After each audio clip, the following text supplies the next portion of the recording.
Golden Radio Hour.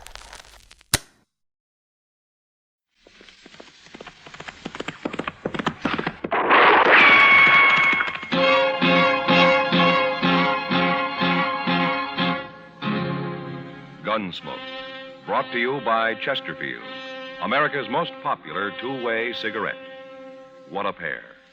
Chesterfield king size at the new low price.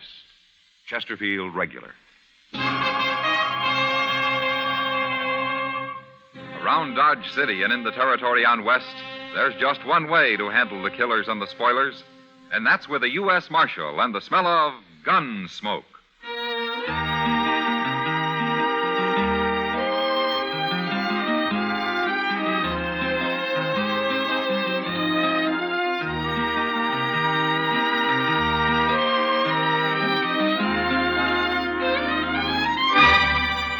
Gunsmoke, starring William Conrad, the transcribed story of the violence that moved west with young America, and the story of a man who moved with it.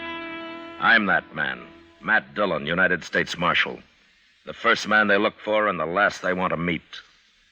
It's a chancy job, and it makes a man watchful and a little lonely.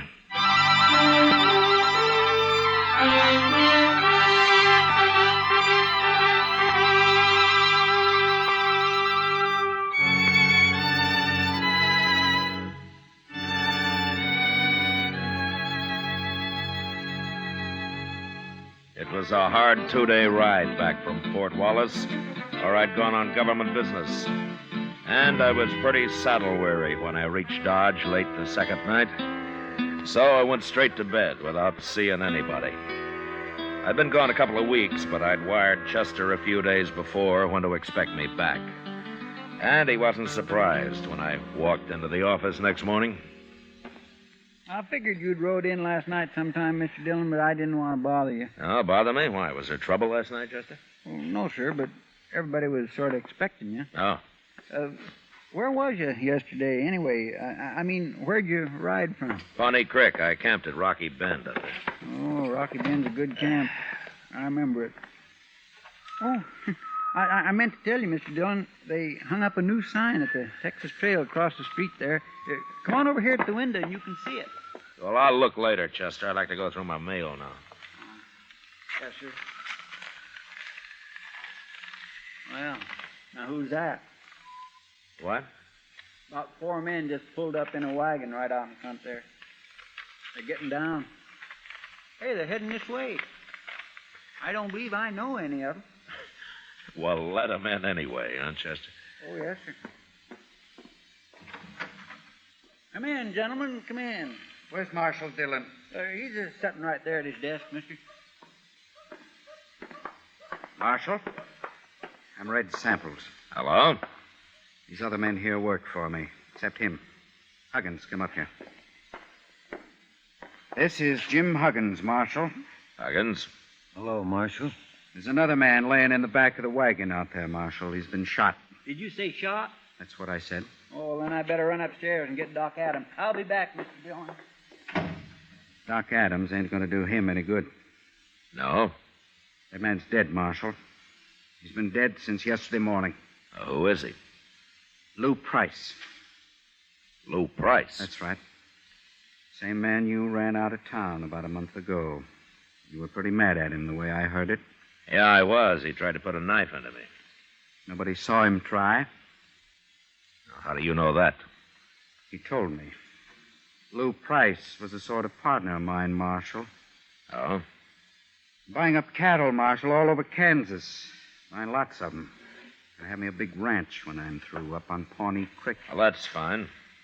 You were camped on Pawnee Creek night before last, weren't you, Marshal? Yeah, I was. At Rocky Bend. That's right. Hear that, men? The only reason I asked Marshal was that Jim Huggins happened to see you there. Oh, is that so? I don't remember seeing him. Doesn't matter. As long as he saw you. Tell him, Huggins. It was him, all right.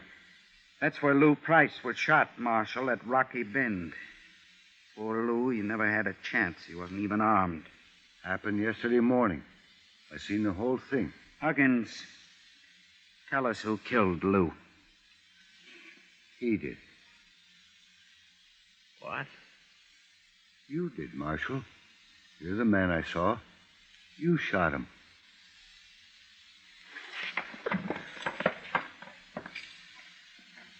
All right, what's your game, Samples? I've got no game. My partner was murdered. You had a grudge against him. You just admitted before witnesses you were at Rocky Bend. Jim Huggins has identified you as the man he saw kill Lou. It's good enough evidence for any court of law. You'll hang for it, Marshal. You got it all figured, haven't you? We're going down right now and swear it out legal on paper. Then I'm going to send it to the governor. Don't you try to get away, Marshal. We'll run you down, sure. Yeah, I expect you would, Samples. Your men look like professional gunmen. Except for Huggins there. I never saw Huggins till he run into us yesterday. I don't bear you no grudge, Marshal. I'm only trying to do what's right. Sure. Sure you are. All right, let's get going, men. The sooner I get this to the governor, the sooner we'll see justice done.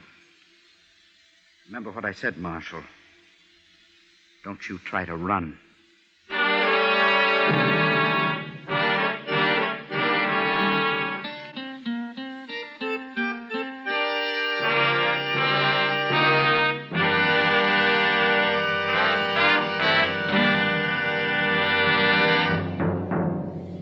What a pair. What a buy.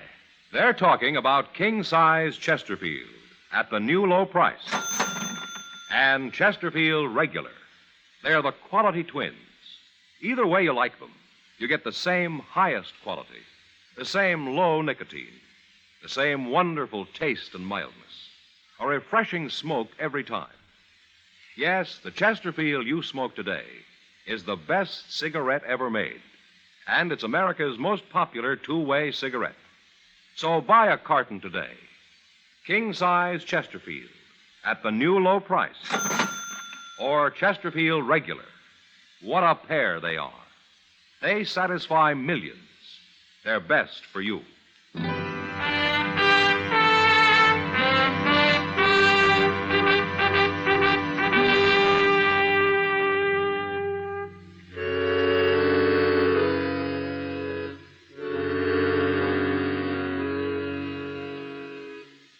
I'll say one thing for Red Samples.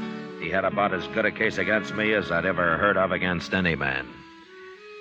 And there was nothing I could do about it but wait and see what happened next.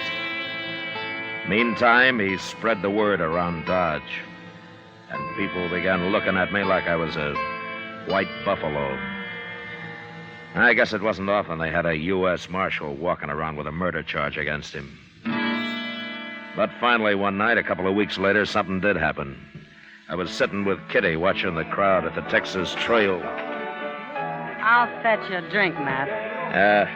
No thanks, Kitty. You're expecting trouble of some kind, aren't you? Seems to me I got enough trouble already. I know. Matt, I hate to say it, but I think half the people in Dodge believe you're guilty. Yeah, sure. And the other half just doesn't care one way or the other. Well, I don't think you are. Don't you? Of course I don't. Then why don't we talk about something else? You're edgy. Sure, I'm edgy. I stay that way to keep from falling asleep all the time. Now, don't get all riled up. I didn't mean anything.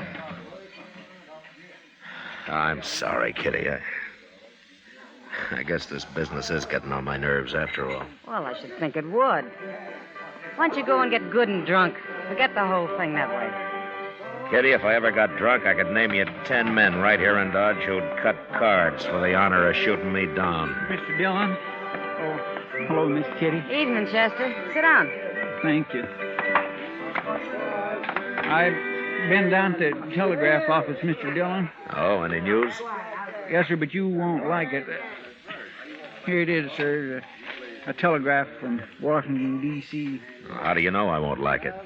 Well, you see, I was standing there when he was writing it out, and I couldn't help watching him work and all that. I don't want to read it, Chester. You tell me what it says, huh? Well, it's from the War Department, and it says they heard from the governor, and, well, you'd better read it, Mr. Dillon. No, you're doing fine. Go ahead. Well, you're suspended. What? You're suspended from U.S. Marshal, Mr. Dillon. And to make it legal and formal like, they're sending somebody to arrest you and take you up to Hayes City for trial. I don't believe it. Neither do I, Miss Kitty, but that's what it says. It's the only way they see how to clear this up proper. Evening, Dillon. Miss Kitty.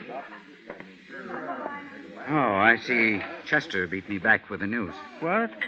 How'd you know about this, Samples? I'm just as interested in this business as you are, Chester, so I sort of talked the clerk into giving me a copy of that telegram after you'd left.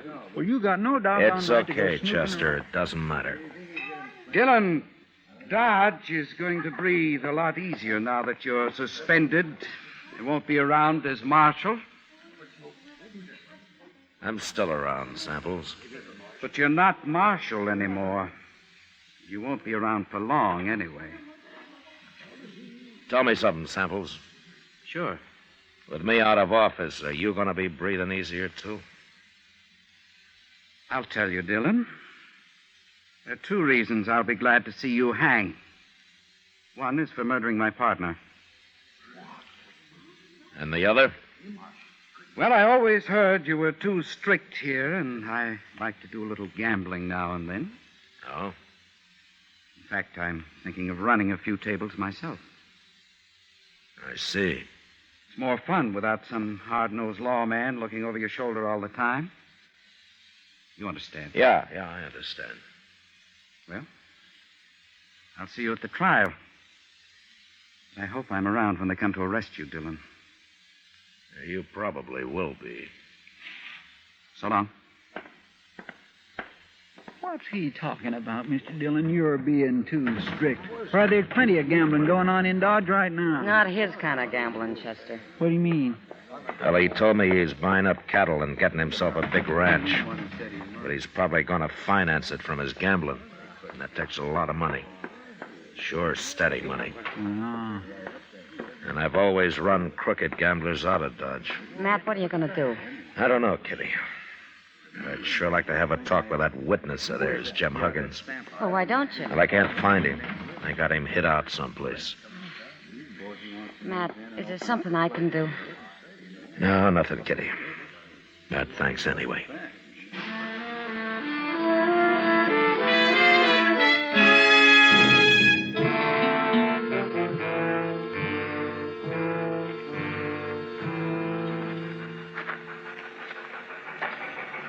Oh, there she comes, Mr. Dillon, right on time. There are not many people at the depot this morning, are there? No, sir, but anyway, I'm glad I talked you into walking down here with me.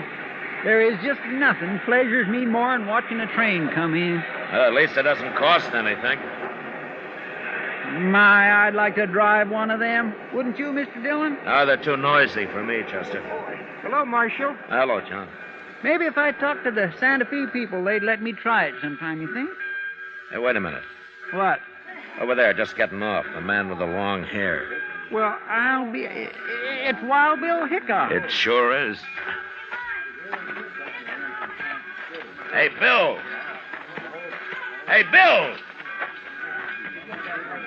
Hello, Matt. How are you, Bill? How are you, Chester? Fine, Mr. Hickok, just fine. Hey, that's quite a surprise. Why didn't you let me know you were coming? I didn't know myself till just before I left Abilene. Huh? Well, how is Abilene these days? Well, I'm still sheriff there. Guess I will be till somebody gets around to shooting me. Oh, nobody's going to shoot you, Mr. Hickok. They keep trying, Chester. They keep missing, too, don't they, Bill? Well, so far. Maybe that's just because nobody's tried to shoot me in the back yet. Yeah, you've always worried about that, haven't you? I'll tell you something, Matt. What? I don't think I'd mind so much if I was to be shot by a man like you. By me? You might take it in mind to try it. I never could tell which way he was going to jump next. Like right now. Wait a minute. Yeah? You came here to arrest me, didn't you? That's what I come for. Yeah, sure. I might have known they wouldn't send a tin horn. Guess they figured you might not take easy, Matt. I tried to tell them they could lose a good lawman this way. We're a pretty fair match, you and me. Yeah? Yeah, we are. Well, It's your play, Bill. no, I guess that can wait a while. Okay. I'm still on salary, man. So? Let's go have ourselves a drink. Good. You too, Chester? Thank you. I'd be right proud to, Mr. Hickok. I figure if I get a couple of drinks in you, Matt, I might worm your side of this business out of you. Why, Bill? Don't you believe their side? Well, I've seen you pretty mean and ornery, but even if I was to watch you judged and hung for it, I still wouldn't believe Matt Dillon killed an unarmed man. Thanks, Bill. That girl headed this way. Ain't that Kitty? Yes, sir, it sure is.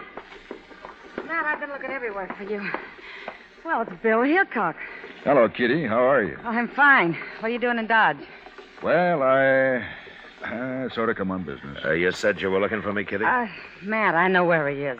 Where who is? The witness they've been hiding, Jim Huggins. Huh? Well, where is he? Red Samples was in the Texas Trail drinking last night, and the bartender heard him tell one of his gunmen to take some food out to the loft at the OK stable. Bill, Yeah? while you're buying me a drink, I think I'd kind of like to buy Kitty one.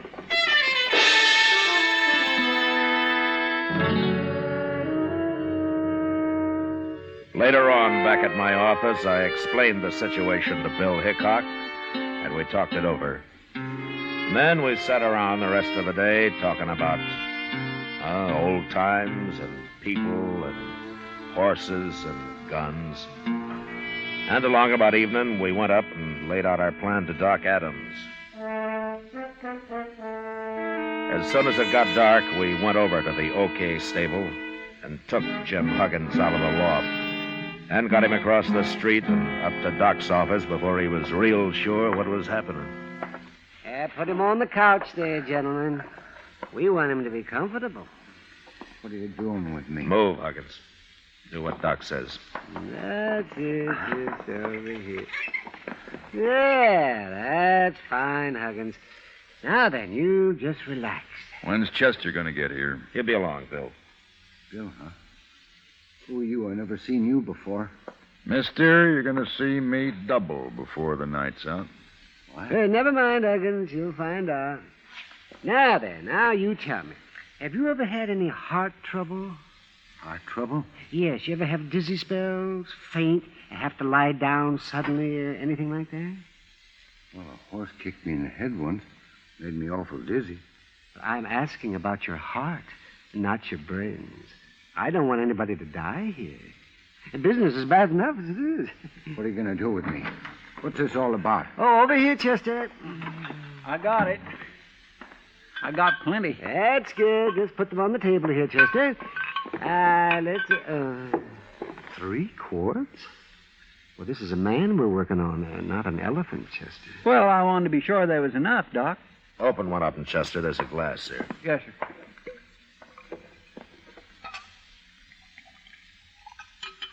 Here you are, Mr. Dillon. Yeah. What is that? What are you doing? It's nothing but good whiskey, Huggins. And for once in your life, you're going to drink all of it you want. Maybe a little more. Here. Oh, no, I don't want to drink all that whiskey, Marshal. I couldn't hold all that. Oh, you can drink it slow, Huggins. But you're going to drink it. Now, go on. Go on. Get started.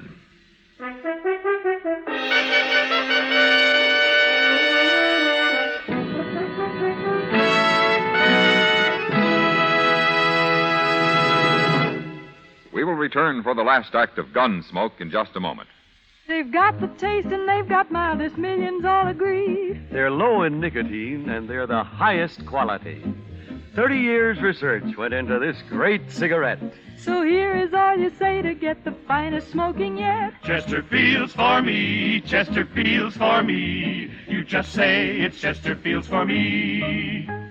Remember, friends, Chesterfield is tested and approved by 30 years of scientific tobacco research. For the taste and mildness you want, next time say Chesterfield's for me. Buy a carton of king-size Chesterfield at the new low price, or Chesterfield Regular. What a pair they are. They're best for you.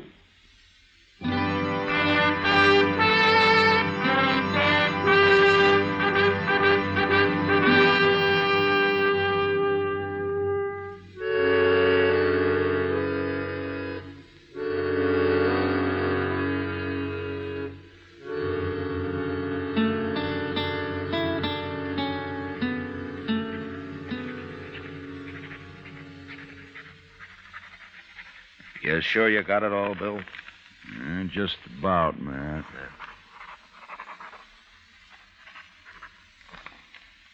There she is. Want to read it over? No, you heard everything I did. Well, gentlemen, your friend Huggins has got one of the biggest hangovers coming up any man will have to endure. Is he still out, Doc? Yes. It won't hurt him any, though. I sent Chester out for some coffee. I could use a little coffee myself, Doc. There'll be enough. Oh, say, wasn't it something how that Huggins talked once he got started? I told you, you get enough whiskey in the man and he'd start bragging. Well, you were sure right, Doc. He's not going to feel so big and smart when he wakes up. I don't know. The man was awful drunk. He may not even remember what he said. He'll remember when we tell him we even know where he hid the money Red Samples paid him. Yeah, that's Samples.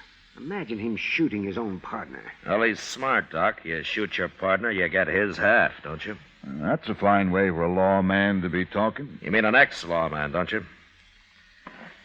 You know, Bill, I'm just starting to get mad about all this.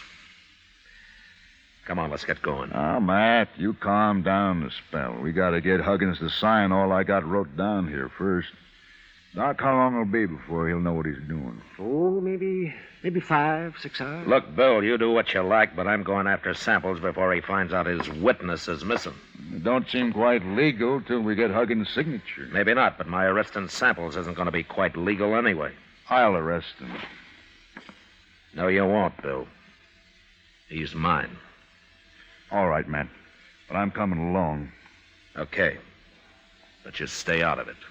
Matt, once you get your tail up and your stinger out, you're the hardest man to stop I ever saw.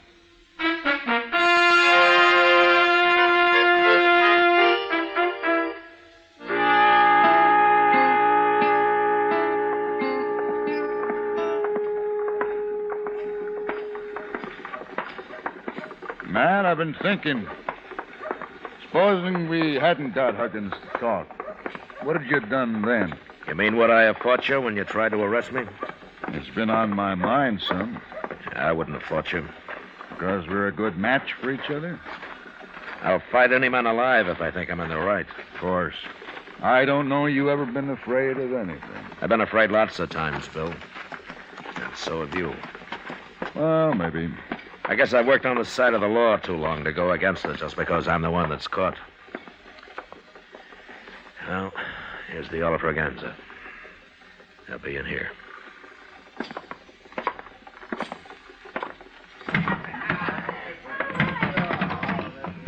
Which one's Samples, Matt? The end of the bar, the one in the middle.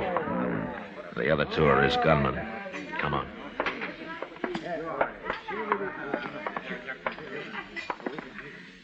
Samples? Samples, I'm taking you to jail. You gone crazy, Dillon? You're the one that's going to jail. It's no use, Samples. Jim Huggins has confessed the whole deal. What? You killed Lou Price, and you paid Huggins to testify that I did it. You paid him $500 and promised him another $500 after the trial. He's lying. Who's going to believe that? I believe it. And don't look at your hired help. They're not going to get you out of this. You can't throw anybody in jail, Dillon. You ain't a marshal anymore. No, that's not stopping me. It ain't legal. Wait a minute, gentlemen. It's true Matt Dillon ain't a marshal right now, but I'm making this arrest, and I'm deputizing him to help me. Who are you? Sheriff, up at Abilene. Samples, I want them 2 hound dogs of yours to move a little to one side where I can keep an eye on them easier. Forgetting it's 3 against 2. That's fair enough odds for us. Start shooting. No, Bill. There's no need for killing. I want these men alive. You ain't taking me alive, Dillon. You, nor Hickok, nor anybody else. I ain't gonna hang. Drop your gun belt, Samples. Why? We just might be lucky enough to kill you. Take Dillon first, men, and then go for Hickok. Wait, Samples. Now!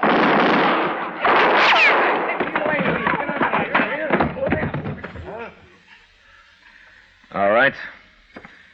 What about you two? They never moved a finger, Matt. They're too scared. All right, you gunmen. Pick up Samples and carry him out of here. Ain't you going to take their guns first, Matt? You don't hobble a horse with a busted leg, Bill. Let them keep their guns.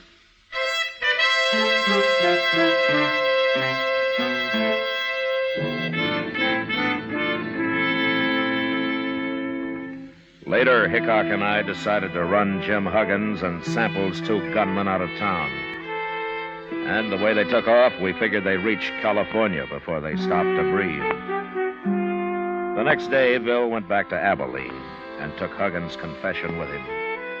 And a week later, I had a wire of apology from the governor. Washington took a little longer.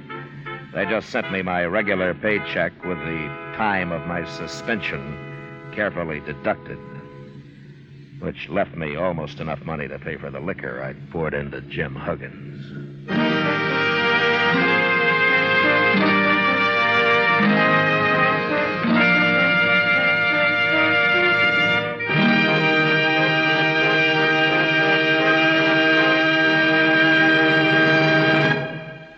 Here is our star, William Conrad. I'd just like to repeat what George Fenneman told you earlier. The Chesterfield you smoke today is the best cigarette ever made. I hope you'll try them. Regular or king size, I'm sure you'll find Chesterfield is best for you.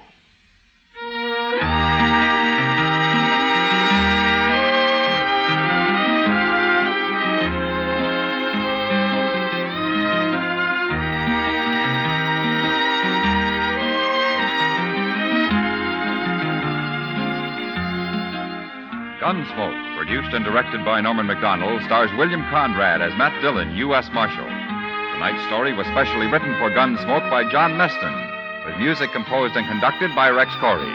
Featured in the cast were John Daner, Vic Perrin, and James Nusser. Parley Bear as Chester, Howard McNear as Doc, and Georgia Ellis as Kitty. Join us again next week as Matt Dillon, U.S. Marshal, fights to bring law and order out of the wild violence of the West in Gunsmoke.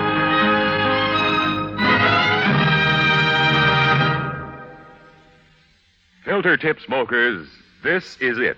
L&M Filters. At last, a filter tip cigarette with much more flavor, much less nicotine.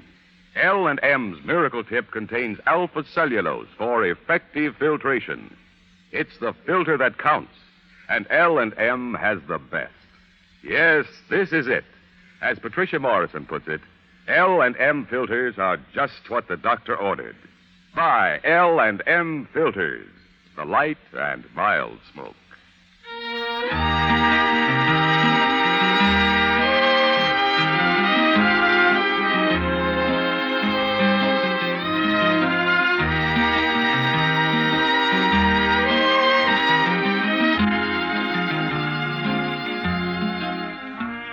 Without your letters, your friend in the service feels out of touch, lonely, and it's tough to be lonesome. The USO knows a letter always makes a fellow feel better. Mail from you brings the warmth of home and friends to him wherever he is. So, write today. Remember, it's tough to be left out at mail call. Next week at the same time, Chesterfield will bring you another transcribed story of the Western frontier on Gunsmoke. This is the CBS Radio Network.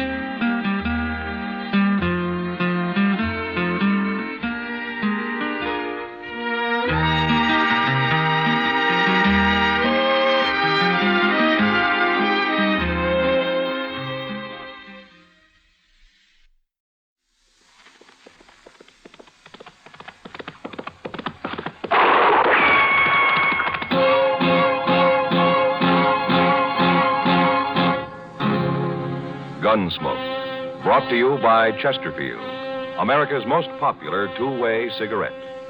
What a pair. Chesterfield king size at the new low price. Chesterfield regular.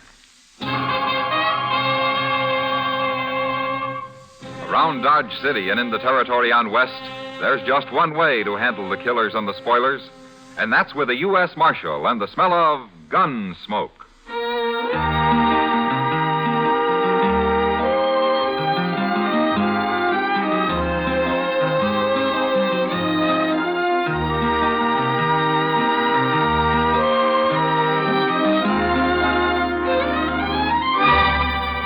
Gunsmoke, starring William Conrad, the transcribed story of the violence that moved west with young America, and the story of a man who moved with it.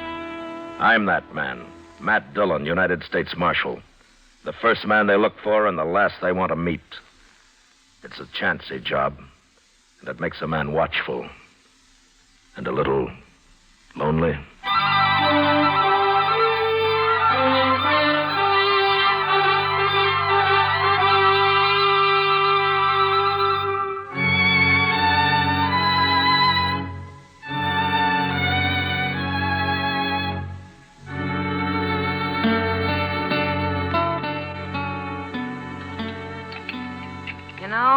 I'd sure like to meet whoever's running the kitchen in this place. Oh, why, Kitty?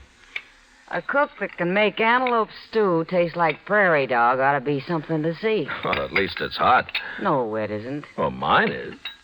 You forgetting you dumped half that bowl of chili peppers in yours? Well, I've eaten here before, Kitty. Oh, hello, Marshal. Hello, John. You know what I'd do if I owned this place, Matt? Tear it down? No. Look, it's got tables and chairs and knives and forks and spoons. And out back, they got a kitchen all set up with a stove and everything. So? Well, it's all here. I'd open a restaurant. You're spoiled, Kitty. Dodge isn't St. Louis, you know. St. Louis? I was there 6 months, 4 years ago. Hello, Matt. Kitty. How are you, Doc? Oh, I'm fine. Well, sit down, Doc. Sit down. Oh, thank you. Oh, well, what are you eating? Stew? That's what they call it, Doc. Oh. Well, I'll try a little anyway. Then I'm going to bed. At noon? I was up all night, Kitty, out at the Brandt place. Mrs. Brandt have her baby? Uh-huh, a boy. That's 5 I've delivered out there. You know, it seems to me it's about time they gave you one. Oh, no, gave me one. I've got enough trouble all by myself. But seriously, I'll tell you something, Matt. It's got so I'm afraid to be driving onto the prairie at all. More Indians, Doc? I ran into Sam Butler outside. He just drove in with his whole family and all his belongings loaded onto his wagon. Says he's quitting. Well, why? Pawnees wiped out another family up near his place on the Smoky Hill River a couple of days ago. That's the second raid in the last 2 weeks. No wonder he's scared. Matt, he's telling everyone who will listen that it's a shameful thing for the law to be hiding out in Dodge while whole families are being slaughtered in the country. He is, huh? Yes. I thought you'd like to know. You sit with Kitty, Doc. I'm going to have a talk with Sam Butler. Sure. I'll see you later.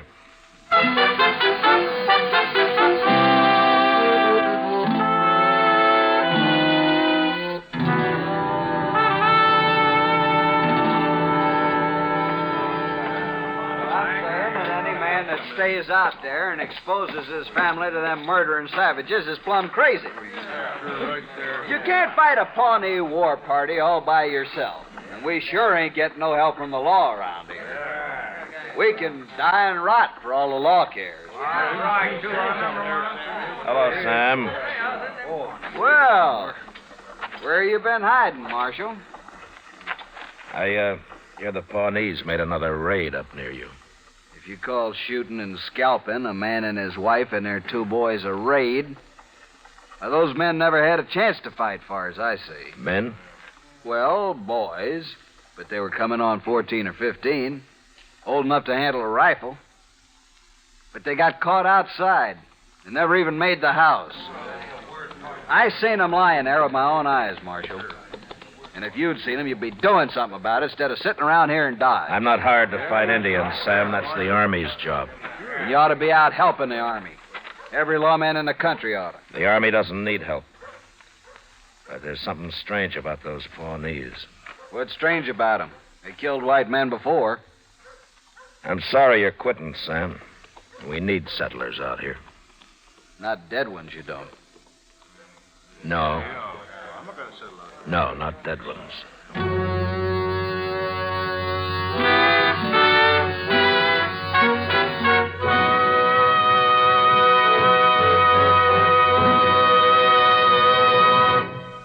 What a pair. What a buy.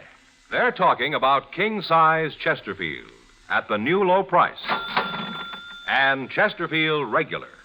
They're the quality twins. Either way you like them, you get the same highest quality, the same low nicotine, the same wonderful taste and mildness, a refreshing smoke every time. Yes, the Chesterfield you smoke today is the best cigarette ever made, and it's America's most popular two-way cigarette. So buy a carton today. King-size Chesterfield at the new low price, or Chesterfield Regular. What a pair they are. They satisfy millions.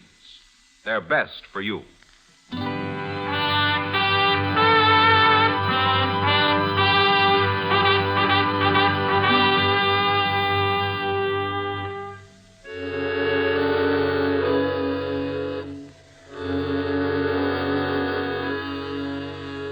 Chester and I left Dodge that afternoon, and toward evening the next day, we ran across a troop of cavalry camped on the Smoky Hill River.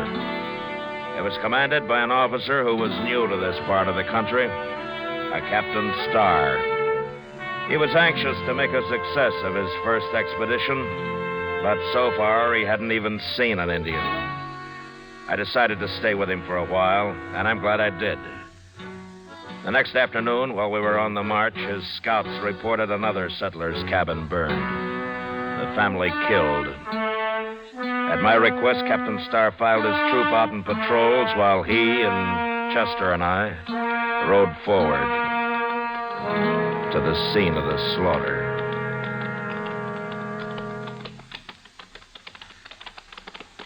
My scouts say these people haven't been dead very long, Marshal. This morning, probably. At dawn, Captain. Well, then those Indians can't be too far off. No, but Indians have a way of disappearing. There it is, Mr. Dillon. Burned right into the ground. It's just like that last cabin. Their bodies scattered around out front. Well, let's get up there. Come on, then. Oh.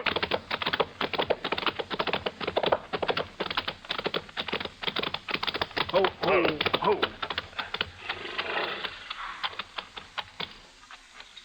The whole family.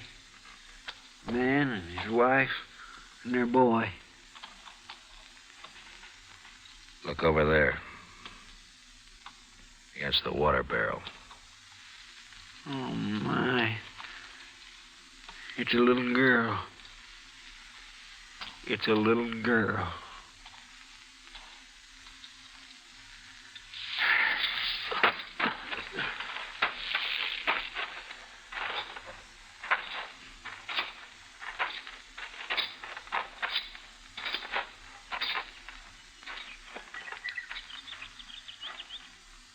They scalped them, every one of them. Even that little girl. They even scalped her. At least they didn't torture them. Did they torture the other families, Captain? No, they didn't, Marshal. They shot them just like this and scalped them. Where are you going, Marshal? What is it?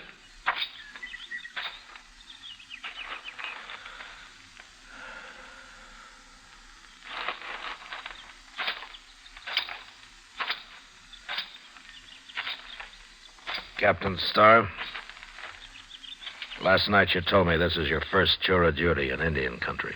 That's right, Marshal. Well, take a good look around here, Captain. Well, I have. All right. All three of these settler families were killed in the open, outside their cabins. Does that mean anything to you? Those Pawnees are pretty tricky.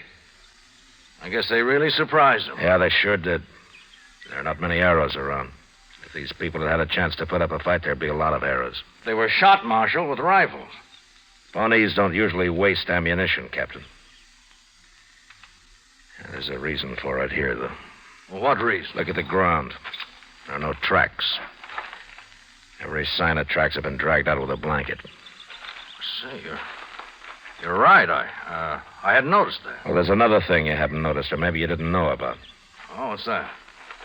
That boy there. How old would you say he was? Oh, about the same age as the boys at the last place.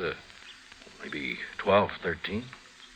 Well, Captain, that's old enough to be a brave in a couple of years if he was a Pawnee. What do you mean, if he was a Pawnee? They usually keep a boy that age. They don't kill him. They take him and try to make a brave out of him. Oh, well, I didn't know that. I know what he's driving at, Captain. You don't think it was Pawnees that done this. Ain't that right, Mr. Dillon? Yeah, that's right. But the Pawnees are the only tribe around here we know of, Marshal. Captain, it's them tracks. Pawnees wouldn't hide their tracks. No, they wouldn't. What? A man wearing moccasins doesn't care about his tracks, Captain. He's got nothing to hide. I'm afraid I don't understand, It Marshal. wasn't Pawnees that did this. It wasn't Indians at all. It was white men. Marshal Dillon, it's impossible for me to believe white men could have done this. Is it, Captain? No white man would shoot that little girl over there and then scalp her. Did you ever hear what Chivington did to the Cheyennes at Sand Creek? Kill and scalp them all, he said, big and little. Nits make lights. Congress has repudiated that whole affair, Marshal. Well, it still happened. And it was still white men that did it.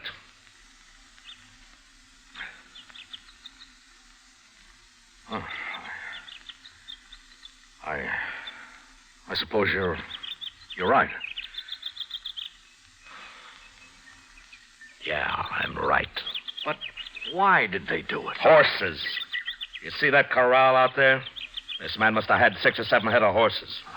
Yes, the other settlers did, too. They stole the horses and probably whatever they could find in the cabins, and right now they're sitting around camp somewhere drinking coffee and laughing at all of us Indian hunters. Well, I'll find them.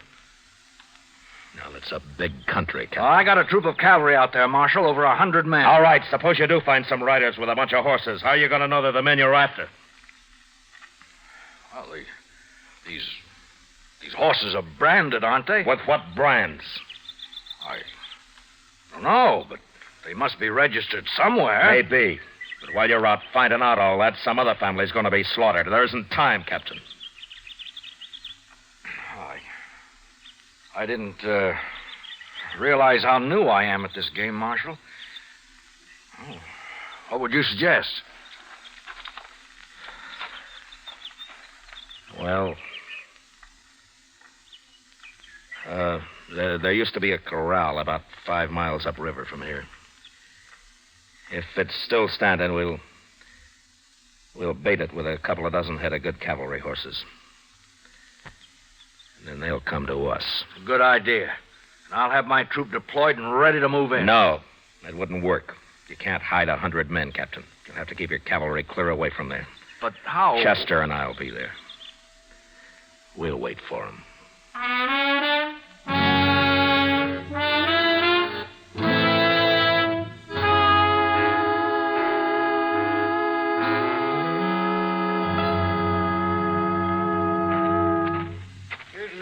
Green branches, Mr. Dillon. I'll throw them on the fire, Chester. Let's have some more smoke, huh? Yes, sir.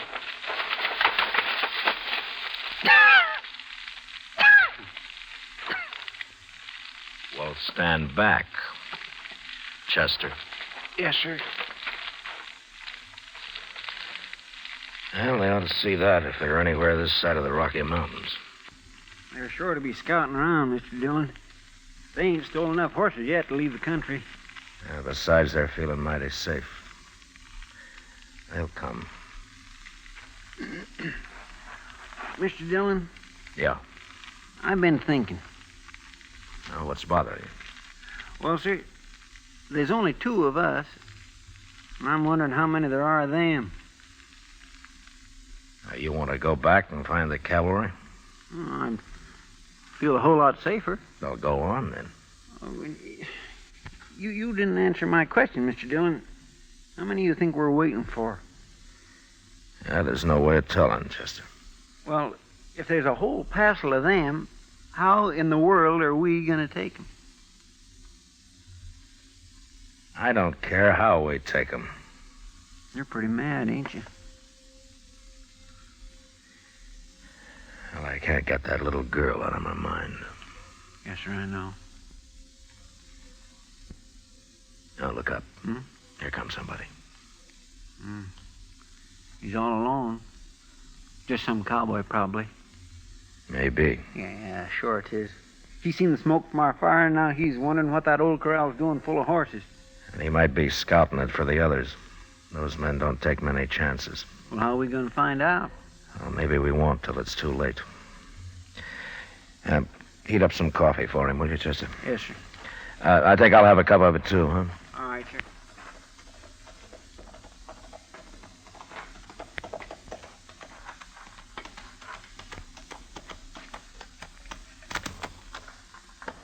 Morning. Oh, get on, stranger. We'll have some hot coffee up in a minute. Let's tie my horse here.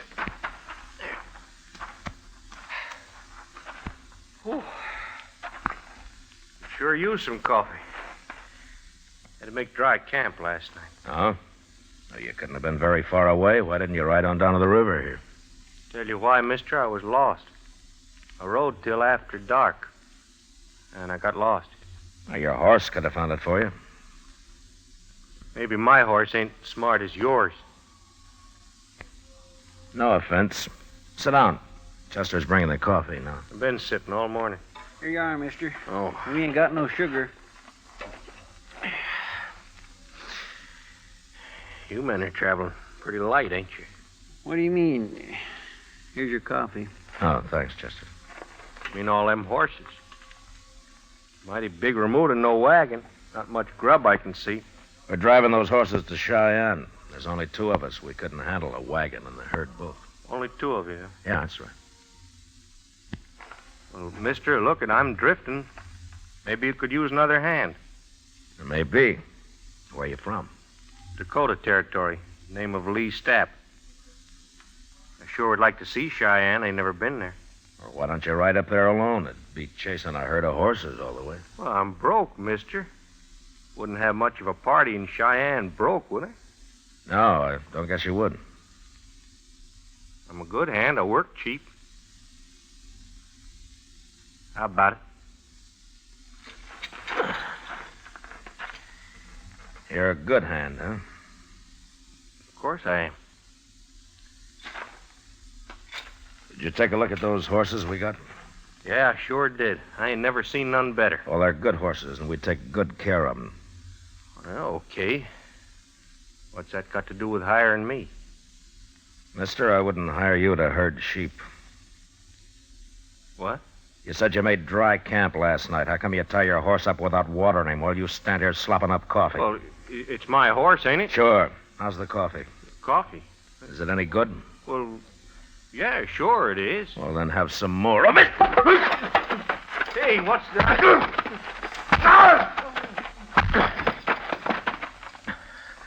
Chester. Yes, sir. Here, catch his gun. Got it. All right, now go get some rope.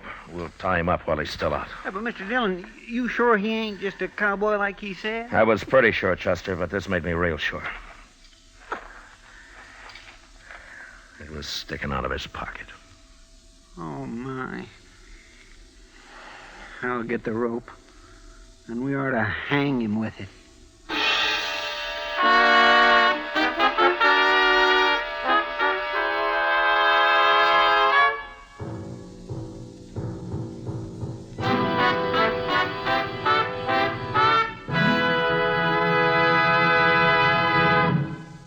We will return for the last act of Gunsmoke in just a moment. In regular or king size, you can get 'em either way. The best smoke ever made's the Chesterfield you buy today. Smokers coast to coast are changing, it's a cinch to do. Here's all you have to say to get the one that's best for you. Chesterfield's for me, Chesterfield's for me. You just say it's Chesterfield's for me. Friends, for your vacation, take along plenty of Chesterfield. Buy 'em by the carton. Chesterfield king size at the new low price. Chesterfield regular. What a pair. They're the quality twins. The same highest quality. The same low nicotine. Either way you like them, they're best for you. Smoke Chesterfield.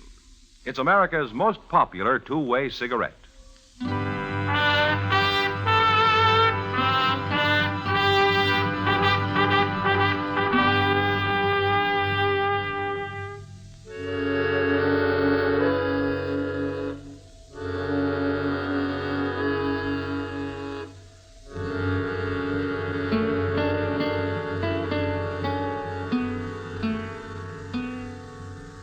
See anything yet, Chester?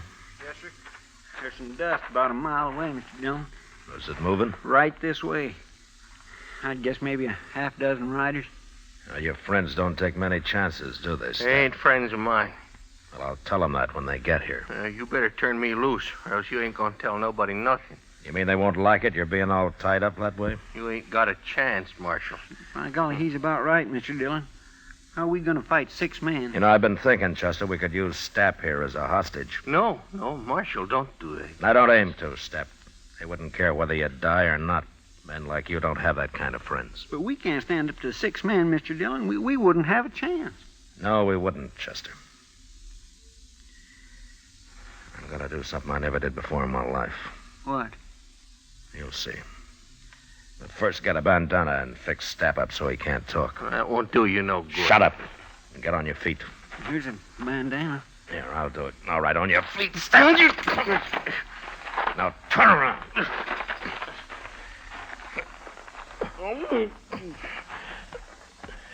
Get our rifles, Chester. Yes, sir. There. That'll keep you quiet, Stapp. All right, now walk.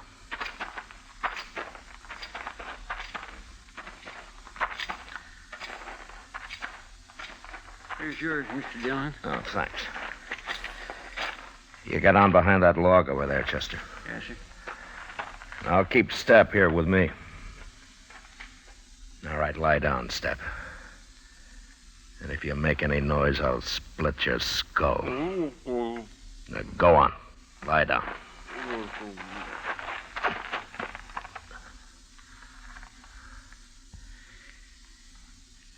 You okay, Chester? Yes, sir, fine. Keep the sun off your rifle. They're getting pretty close. Now, quiet. Mr. Dillon? What? What are we going to do now? Fight it out from here? Chester, I'd hate for either of us to get killed by men like them. When I start shooting, you start. Take whoever's on your side first and then work in. Yes, sir. Surprise them, huh? So they'll never know it. Shut up now. Here they come.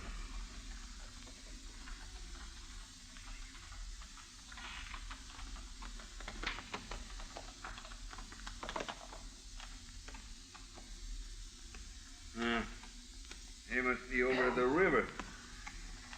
We'll get down and wait here for them.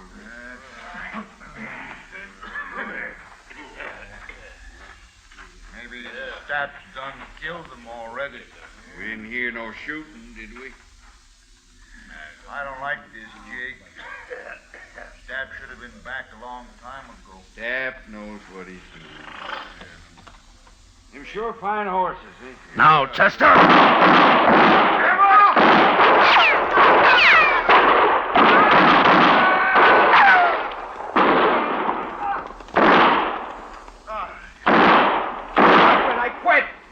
I give up. Don't shoot no more. All right, throw away your guns. Now turn around and get your hands up in the air. Chester, come over here. We killed 4 of them, Mr. Dillon. 4 of them. Prod Stapp up and bring him up to the fire. I'll handle these 2.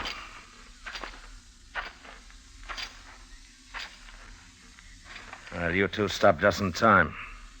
You can turn around now. Who are you? What'd you ambush us for? Well, you went and killed 4 men. I'm a U.S. Marshal, mister. You're lying. Am I?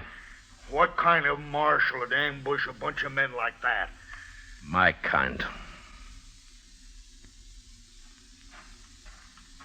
I untied his bandana, Mr. Dillon. No reason he shouldn't talk now. That was murder. That's what that was. That was plain murder. Sure was. Even if he is a marshal, he'll hang for this. He never give us a chance. You're right, mister. I didn't give you a chance. There were too many of you. Besides, I never knew any man that deserved a chance less than you. What are you talking about? We ain't done nothing. You haven't, huh? Well, I found this on your friend's step, mister. Here. Take a good look at it. Well, what's this? This ain't nothing, just a little yellow ribbon.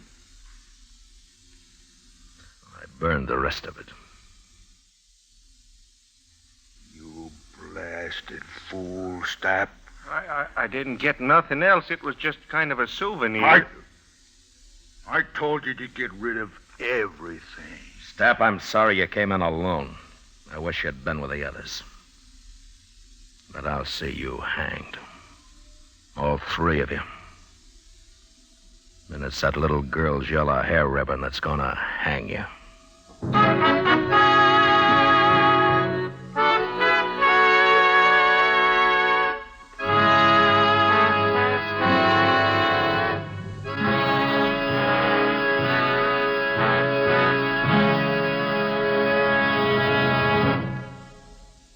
L&M goes king size.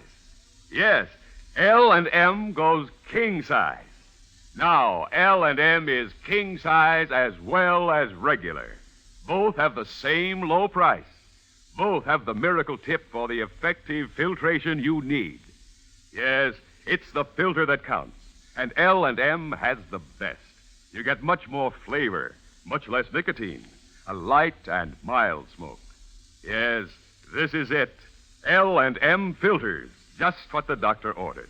Buy a carton, king size or regular, both at the same low price. L&M filters, America's highest quality and best filter tip cigarette.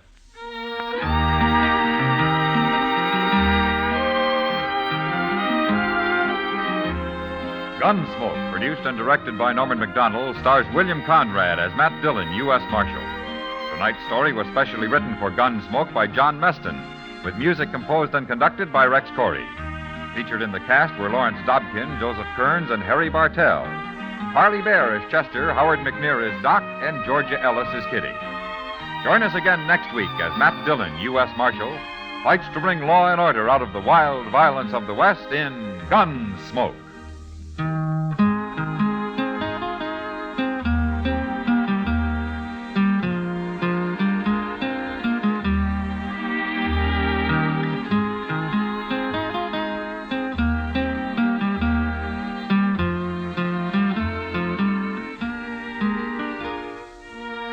Although the physical danger of war is over for your friend in the service, his morale is threatened now more than ever. He worries about being the forgotten man. And when there's no mail from home, that's when loneliness really settles in. And it's tough to be lonesome. The USO knows there's nothing like a letter to make a fellow feel better. Why don't you let your friend in the service know you're thinking of him? If you're a cousin, neighbor, schoolmate, or a member of his church, club, or union, write to him today. Remember, it's tough to be left out at mail call. And remember, too, next week at this same time, Chesterfield will bring you another transcribed story of the Western frontier on Gunsmoke. This is the CBS Radio Network.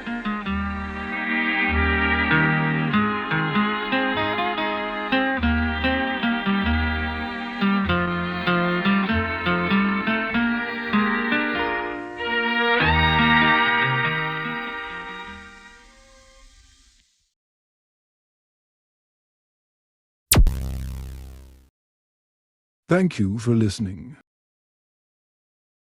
Please like and subscribe.